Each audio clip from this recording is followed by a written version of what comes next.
Hello friends, कैसे हैं आप सब। वेलकम बैक इन इत्तेफाक के लास्ट पार्ट में आप सभी लोगों ने सुना कि सांची युक्ति से कहती है कि बात हो गई। वो कहती है हाँ। उसे चुप देखकर सांची कहती है ज्यादा सोच मत, शाम को उससे मिलती हुई जाना। जब दोनों आमने सामने आओगे तो बात अपने आप शुरू हो जाएगी, तो इतना सोचने की जरूरत नहीं है। युक्ति कहती है ठीक है, चलती हूँ, जाकर घर के काम काज निपटाऊं, नहीं तो फिर कोई बवाल शुरू हो जाएगा। ये कह के युक्ति वहां से निकल जाती है। घर आती है तो देखती है कि सब लोग खाना खाकर दोपहर की नींद पूरी कर रहे होते हैं। अंदर घुसती है, नजर किचन की तरफ जाती है तो कहती है वाह, ये लोग नींद पूरी कर रहे हैं और बर्तनों से सिंक मेरे लिए भरी पड़ी है। सेल्फ पर सामान बिखरा पड़ा है।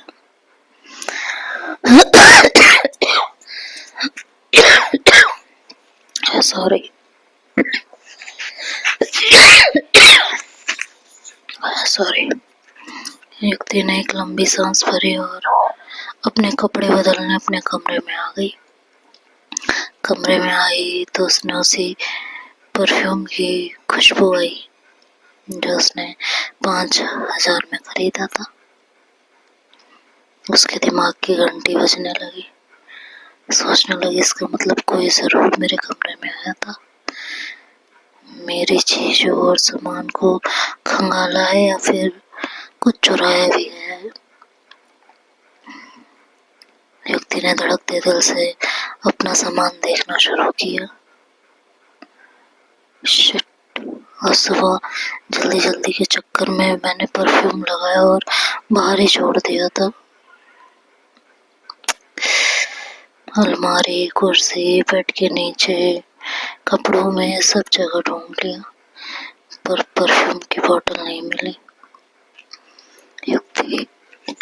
युक्ति अपना सर पकड़कर बैठ गई। आखिरकार उसे आज हजारों रुपए की चपत लगी थी। वैसे ये नया नहीं था उसके लिए। उसके पास से अक्सर उसकी चीजें चोरी हो जाती थी। कई बार उसके रिंग्स, टॉप, ब्रेसलेट और 10, 20, 50 रुपए चोरी हुए थे। शुरू में तो उसे लगता था कि शायद उसी से कहीं गिर गए, पर फिर कुछ दिनों बाद वही चीजें वो अपनी कजन स्वीटी को पहने हुए देखती थी, तो उसे पता चलता कि वो चीजें चुराई गई हैं। वो अपनी मम्मी से शिकायत करती तो मम्मी बोलती कि जाने दो बेटा, तुम्हारी छोटी बहन है। पर वो सिलसिला कभी रुका नहीं। बचपन में उसकी कोई ड्रेस या जींस टॉप स्वीटी को पसंद आ जाता तो उसे पाने के लिए रूठना पीटना शुरू कर देती थी। और युक्ति की मम्मी घर में कलेश ना हो इसलिए स्वीटी को उठा कर दे देती थी। पर मम्मी के जाने के बाद सिचुएशन और बदतर होने लगी। बचपन छूटते छूटते युक्ति का कद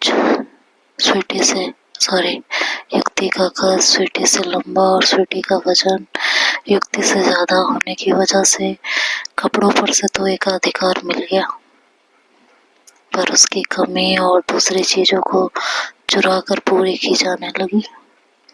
अक्सर उसकी गुल्लक टूटी मिलती तो युक्ति ने गुल्लक छुपा कर रखनी शुरू कर दी। पर दोनों भाई बहन गुल्लक ढूंढ निकालते।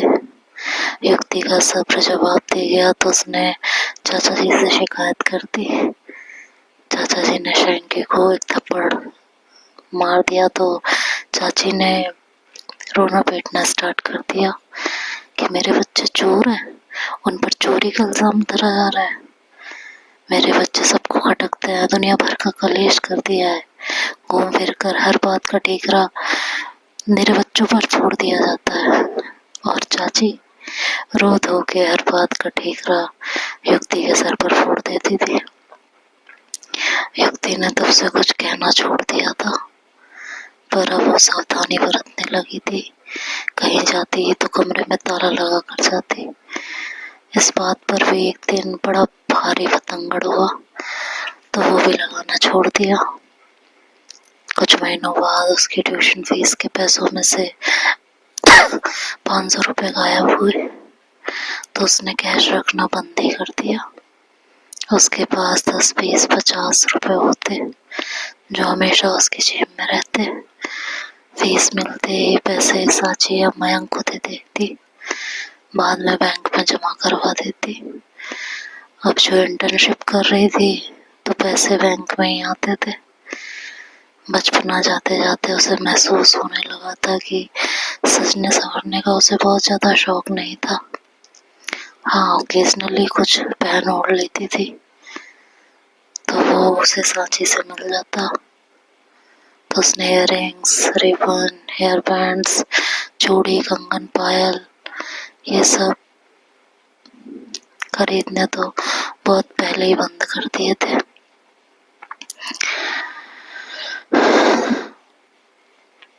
पर फिर भी कभी कुछ पसंद आता तो खरीद ही लाती। पर अगर वो चीज़ें अपने सूटकेस में लॉक लगा कर नहीं रखती तो दोबारा वो नहीं मिलती थी। और इस बार ये उसके परफ्यूम के साथ हुआ था। युक्ति अंदर ही अंदर सुलग रही थी। कपड़े बदल कर किचन का सारा काम निपटाया। काम करते करते युक्ति सोच रही थी कि इस बार जो भी होगा देखा जाएगा, लेकिन इस बार बात ऐसे ही नहीं जाने दूंगी। काम खत्म करके कमरे में वापस आई, कपड़े बदले, तैयार हुई, फिर चाची जी के कमरे की तरफ झाँक कर देखा तो दरवाजा बंद था। तो स्वीटी के कमरे की तरफ गई, दरवाजा खटखटाया। स्वीटी ने दरवाजा नहीं खोला तो और जोर से थपथपाया और आवाज दी। 5 मिनट बाद दरवाजा खोला तो स्वीटी चिल्लाकर बोली, क्या है, क्यों दरवाजा पीटे जा रही हो?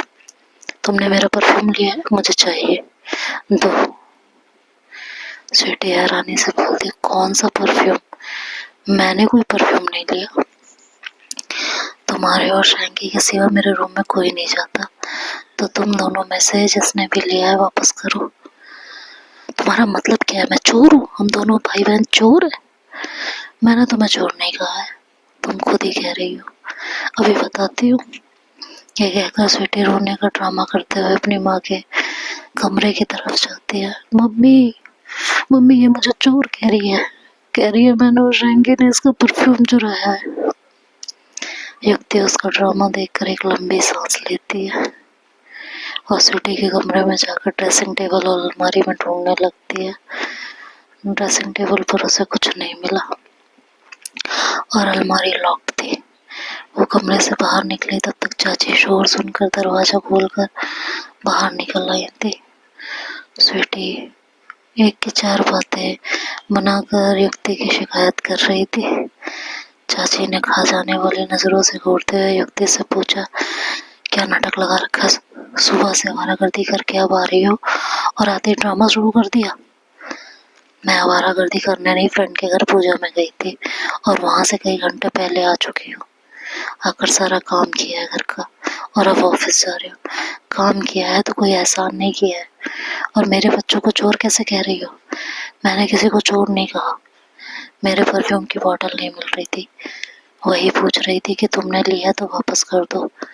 ये ड्रामा कर रही है। मम्मी ने इसका मैंने कोई परफ्यूम नहीं लिया है। तो कहाँ गया? मैं सुबह टेबल पर रख कर गई थी।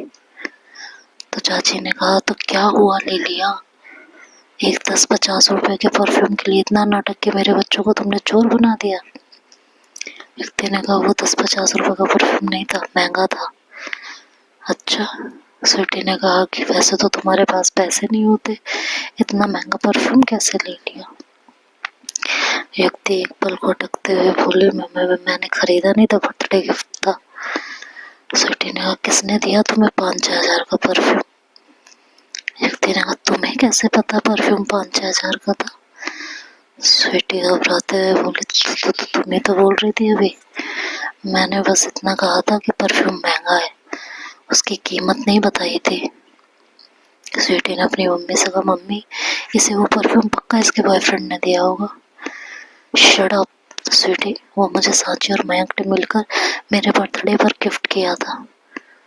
और स्वीटी, बकवास करने की जरूरत नहीं है। अपनी गलती छुपाने वाले के लिए सामने वाले को कल्प्रिट नहीं बनाना चाहिए। मैं अभी प्रेस जा रही हूँ। रात तक परफ्यूम मेरे कमरे में होना चाहिए, और नहीं तो देखना तुम मैं क्या करती हूँ। कहकर युक्ति अपने कमरे में बैग लेने चली गई। पीछे से स्वीटी और उसकी मम्मी बोलने लगी, क्या करोगी तुम? धमकी किस बात की दे रही हो? क्या बिगाड़ लोगी मेरा? युक्ति घर से बाहर निकलते हुए बोली, धमकी नहीं दे रही हूँ, ठीक है? और ना तो आपको धमका रही हूँ और ना स्वीटी को। बस बता रही हूँ कि मेरा सामान वापस कर दो, वरना बात बिगड़ जाएगी। और क्या करूँगी? ये तो मेरा सामान नहीं मिला ना, तब सोचूंगी। कहकर युक्ति निकल गई थी। इस समय युक्ति का दिमाग खराब हो रहा था, पर उसे शम्मी से मिलने जाना था तो खुद को शांत करने की कोशिश कर रही थी। कुछ मिनटों बाद युक्ति शम्मी के घर पहुंची। गेट कीपर युक्ति को अच्छी तरह पहचानता था, तो युक्ति घर के अंदर आ गई थी। कोई दिखा नहीं तो युक्ति ने सूरज को फोन मिलाया। सूरज ने फोन रिसीव किया तो युक्ति बोली, कहाँ हो तुम? मैं हॉल में खड़ी हूँ, कोई दिख नहीं रहा। आप यहाँ घर पर आई हुई हैं? हाँ, आ रहा हूँ 2 मिनट में। थोड़ी देर में सूरज बाहर लॉन की तरफ से आता दिखा। आते ही बोला, हाँ जी बताइए। सेवा में हाजिर हूँ। कोई सेवा नहीं करवानी, बस इतना बताओ तुम्हारी शम्मी दी कहाँ है? अपने कमरे में ही होंगी, सो रही थी, शायद उठ गई हो। मैं पता करता हूँ और बता देता हूँ कि आप आई हैं। युक्ति ने कुछ सोचा और सोचने लगी कि ऐसा ना हो कि शम्मी मिलने से मना कर दे। सोचकर बोली, नहीं रुको, मैं ही जाकर देख लेती हूँ कमरे में। वैसे भी 5 बज चुके, अब क्या ही सो रही होंगी, ठीक है? ये कह के सूरज कुछ सोचता है, फिर कहता है, हाँ आप तो जा ही सकते हैं, जाइए। युक्ति जल्दी जल्दी सीढ़ियाँ चढ़ती हुई ऊपर शम्मी के कमरे के पास आ गई थी। शम्मी के कमरे के बाहर जाकर 2 पल सोचती है, एक लंबी सांस लेती है, फिर दरवाजा नॉक करती है। 2 पल खड़ी रहती है, कोई जवाब नहीं मिलता। धीरे से दरवाजा खोलती है, अंदर झांकती है तो कमरा खाली होता है। तो वो अंदर आ जाती है। खड़ी खड़ी कुछ सोच ही रही थी कि पीछे से आवाज आएगी, तुम यहाँ क्या कर रही हो? सुनकर वो चौंक कर हड़बड़ा कर पीछे पलटी तो शम्मी पीछे ही खड़ी थी। शम्मी ने कहा, किसी के कमरे में आने से पहले ना परमिशन लेनी होती है, इतनी भी अकल नहीं है। युक्ति ने कहा, मैंने नॉक किया था तो जवाब नहीं मिला। शम्मी ने बात काटते हुए बोला, जवाब नहीं मिला तो अंदर घुस गई। अगर जवाब नहीं मिला तो खड़े रहना चाहिए था, दोबारा नॉक करना चाहिए था। जब मैं कहती थी तब अंदर आती, समझी? लेकिन एटिकेट्स तो है ही नहीं ना तुम में। युक्ति शम्मी की बातें सुन रही थी। तो देखते हैं आगे क्या हुआ, तो नेक्स्ट पार्ट में सुनेंगे। तब तक के लिए बाय बाय, टेक केयर।